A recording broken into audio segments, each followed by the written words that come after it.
Hello and welcome back to another edition of Cybrary Week in Review.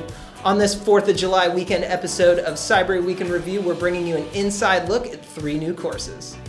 I'm Thor and today is July 5th. Let's get started. Our first course this week is Windows Forensics and Tools, and it is free!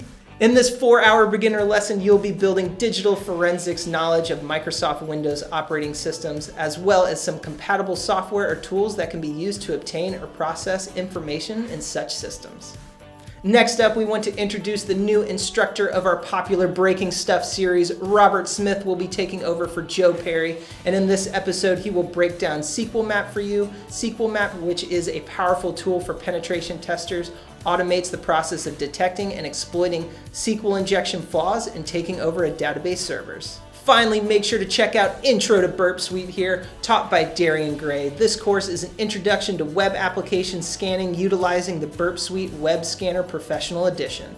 In only 25 minutes, you'll be able to tell if Burp Suite is a suitable alternative to other more well-known products like HP Web Inspect and IBM AppScan. Thank you all for watching, and make sure to tune in next week for another edition of Cybrary Week in Review. If you have any questions, please leave them in the comments section below. And as always, remember to like and subscribe.